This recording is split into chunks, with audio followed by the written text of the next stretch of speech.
Fala galera, beleza? Como é que vocês estão, meus queridos? Aqui é o Paladino Monge da BGG2 e hoje eu tô trazendo para vocês mais uma lista no nosso quadro aqui de Tops.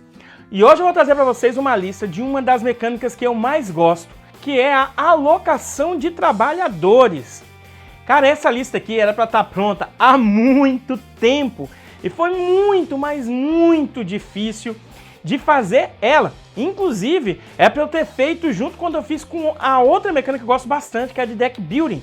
Mas eu jogo tantos jogos de alocação de trabalhador, e para eu gostar tanto dessa mecânica, que acaba que fica um pouco difícil às vezes ali até de ranquear. Eu tive que demorar um pouquinho mais, ver alguns critérios para chegar realmente nesse feeling e trazer para vocês essa listagem. Mas se você não sabe o que é alocação de trabalhador, falo rapidamente aqui. A alocação de trabalhador é aquela mecânica ou mecanismo que você aloca um meeple ou algum outro tipo de componente, como dado e carta, para ali poder realizar uma ação que aquele local permite fazer quando você coloca um de seus componentes lá. Às vezes você vai pagar alguma coisa para fazer aquela ação, às vezes a ação é de graça, às vezes aquele espaço é limitado ou não, mas geralmente quando você vai lá em primeiro lugar, você vai ganhar alguma bonificação, seja porque ninguém mais pode ir, seja porque quem for lá primeiro ganha às vezes algum outro tipo de recurso que quem chega em segundo não ganha. Vários jogos utilizam esse tipo de mecânica misturado com outras. E é por isso mesmo que essa lista aqui eu tive que dar um corte para poder chegar numa lista de 5.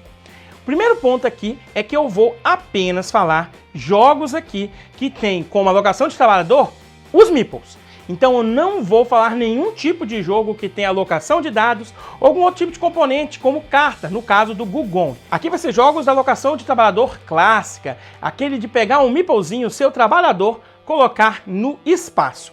E aqui eu já vou deixar um desafio, que se vocês quiserem, eu trago uma outra listagem, aí sim com jogos de alocação de dados, mas para isso, esse vídeo aqui de top tem que ter 500 views e 80 likes. Assim que esse vídeo aqui completar 500 views e 80 likes, eu libero essa outra listagem, que ainda é de alocação de trabalhador, mas agora com jogos que trabalham com dados ou algum outro tipo de componente. Então, fiquem avisados que aqui não vai ter nenhum tipo de jogo que utilizem esses outros componentes, a não ser aqueles jogos que tenham realmente meeplezinhos, tá bom? Acho que já me alonguei demais nessa introdução aqui, até porque era necessário, mas vamos lá, vamos ver agora essa minha top lista aí de jogos com alocação de trabalhador. Número 5. Meu quinto lugar aqui vai para o jogo Stone Age. E por que eu coloquei esse jogo aqui? Eu sei que tem jogos que são melhores que Stone Age, que fizeram uma implementação do mecanismo de alocação de trabalhadores melhor, que acaba que apresenta uma rejogabilidade maior, que não tem um tipo de quebra no jogo. No caso do Stone Age nós temos aquele problema da fome, que se você jogar com as regras normais ali do manual, acaba que você pode ficar passando fome e ganhar o jogo, mas a questão é que o Stone Age foi o primeiro jogo que me apresentou uma mecânica de alocação de trabalhador. Então não tem como não colocar ele aqui, pelo simples fato de que ele, para mim, até hoje, é o melhor jogo que tem para apresentar essa mecânica a novos jogadores.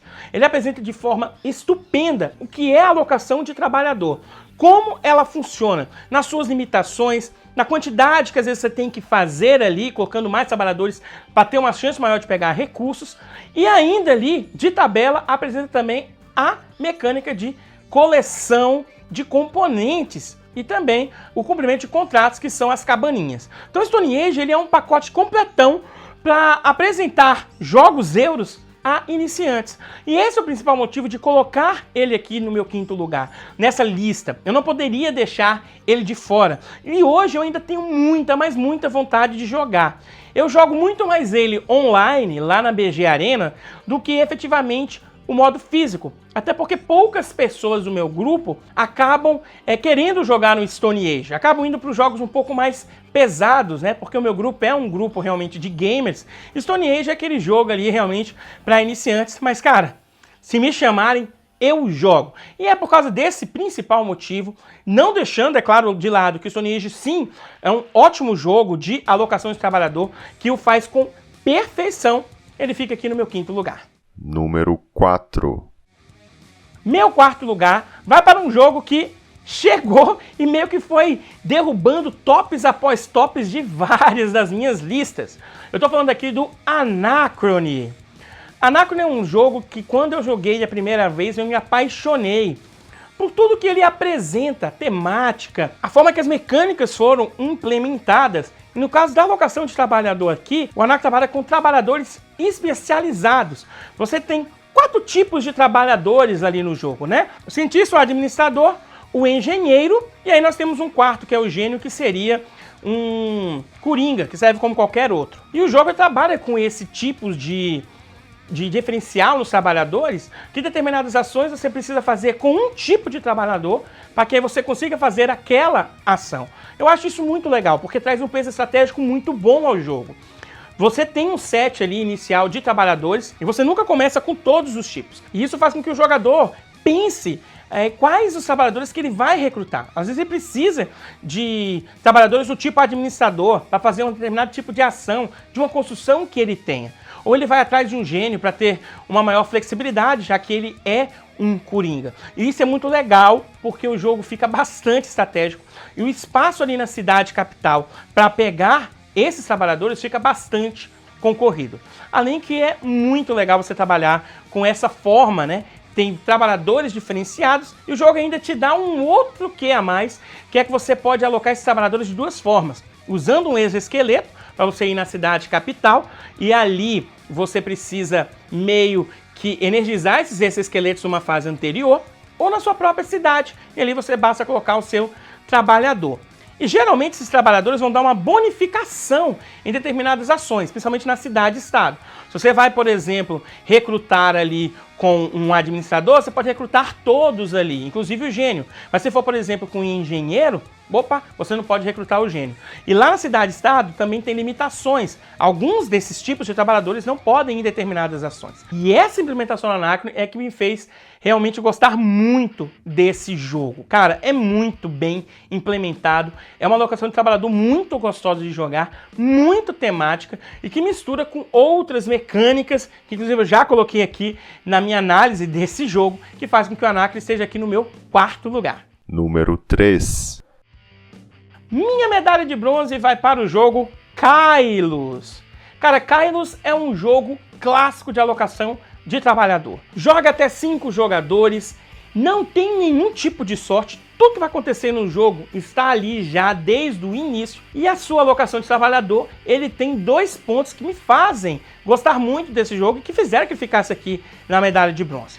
A primeira é que a alocação que você coloca lá, na maioria dos casos, você vai ter que pagar aquele trabalhador.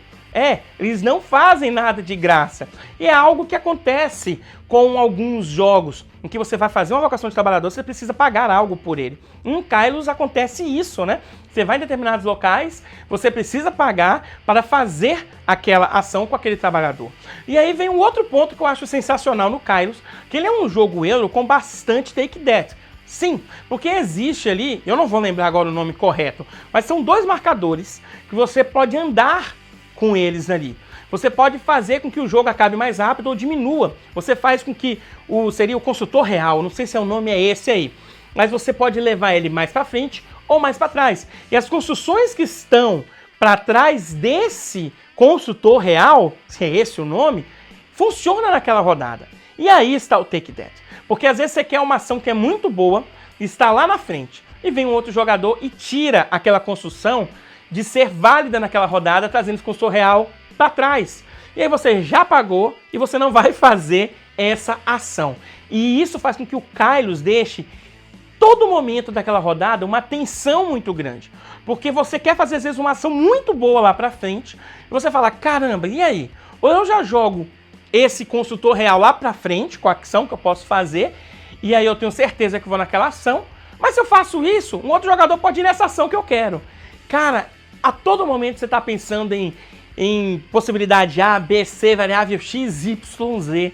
E aí faz com que o jogo seja uma delícia de jogar, sem contar esse take that que realmente, quando você toma uma dessa, dá vontade de pular no pescocinho do amiguinho e ó, esganar mesmo. Sem contar que a alocação propriamente dita do Kylos, as ações que você faz, para você pontuar, você olhar ali todas as construções que já estão abertas, você se planejar, utilizando esse mecanismo de alocação de trabalhador para conseguir construir efetivamente alguma daquelas construções, é sensacional. É por isso aqui que ele fica com a medalha de bronze. Número 2.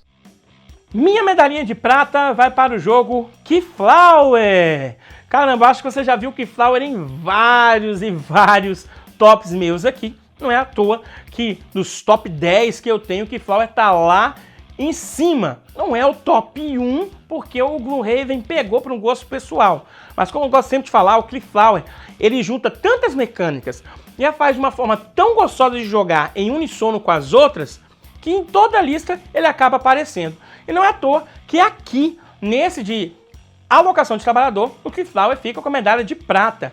É sensacional a alocação de trabalhador desse jogo. Ela é bem simples, que você vai alocar na vila. Só que você pode colocar na sua vila, você pode colocar na vila de outro jogador, e aí quando você coloca isso, aquele meeple vai ficar para ele, no reset, ou você vai colocar nos tiles que estão sendo ali leiloados. Você faz aquela ação, só que depois aquilo ali, se alguém ganha aquele tile, vai para ele. E se ninguém pega aquele tile, vai embora aquele trabalhador. E daí você começa a ver o peso estratégico. Porque no Keyflower, os seus trabalhadores é o seu dinheiro para fazer leilão, mas você também precisa alocar eles.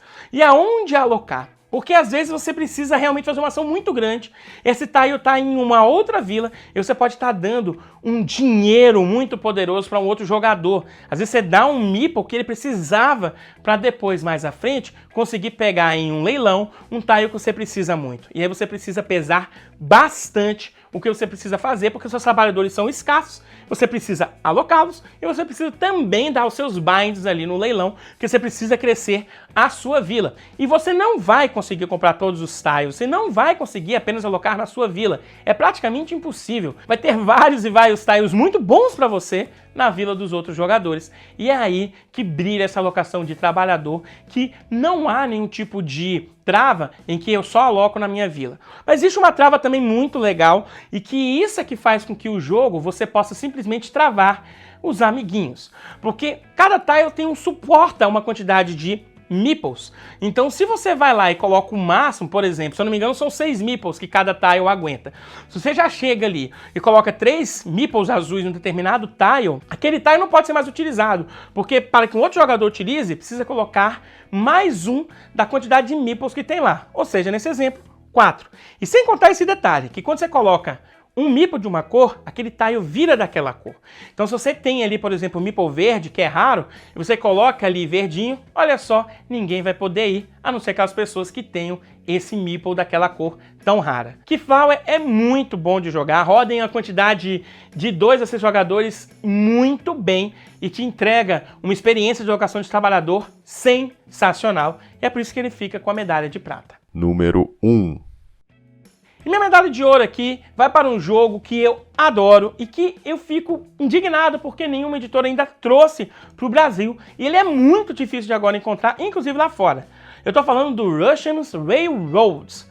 No Russian Railroads, nós vamos construir ali as 3 principais ferrovias na Rússia. Não vou me atrever aqui a falar os nomes certinhos. Eu sei que é a Transiberiana, Kiev e alguma outra lá. E também vamos poder construir fábricas que vão nos auxiliar a construir essas ferrovias. A alocação do Rush é uma alocação clássica de trabalhadores. Você começa com a quantidade de trabalhadores aí e vai alocando nos espaços para fazer determinadas ações. Essas ações, na sua grande maioria, vai ter mais de um espaço que você faz, só que o custo dela é mais caro. Então, às vezes, você vai ter ali um espaço para pegar uma ferrovia ou uma fábrica. Você vai ter 3 espaços ali. Uma com um trabalhador, a outra com 2 trabalhadores e a outra com 3 trabalhadores. Essa com 3 trabalhadores, ela te permite pegar ambos, tanto uma ferrovia quanto uma fábrica. Mas é aquela, você tem trabalhadores limitados e acaba que se você gastar já 3 trabalhadores ali, você fica com menos ações a fazer. E isso é muito legal no Russian, porque você precisa pensar muito bem o que você vai fazer com seus trabalhadores, porque ele é um jogo de montar uma máquina de pontos. A pontuação no Russian passa de 200 pontos fácil, passa de 300 pontos também relativamente fácil. E isso tudo é baseado na pontuação meio que geométrica que você tem. Você começa na primeira rodada pontuando 2 pontos, depois 5, depois 20, depois 30, e por isso que fica uma pontuação tão grandiosa. Isso tudo se deve ao que você está fazendo com a alocação dos seus trabalhadores. Seja pegando ferrovias, seja pegando os trilhos da ferrovia para pontuar essas ferrovias, seja indo ali na fábrica, e tudo é baseado na alocação de trabalhador. Tudo que você faz no jogo é alocando. Você aloca, faz ação, ganha um bônus. E cara, é muito gostoso de jogar, porque tudo ali tem um peso estratégico, dependendo da estratégia que você está fazendo e a pontuação e a máquina que você quer fazer para ganhar o jogo. Então você ser sempre em primeiro lugar, você ganhar moedas para poder comprar os engenheiros, você ir nos trilhos, aqueles que você consegue com um trabalhador andar 2 vezes um determinado tipo de trilho e não pagar tão caro, porque novamente aqui seus trabalhadores são escassos e tem muitas e muitas ações.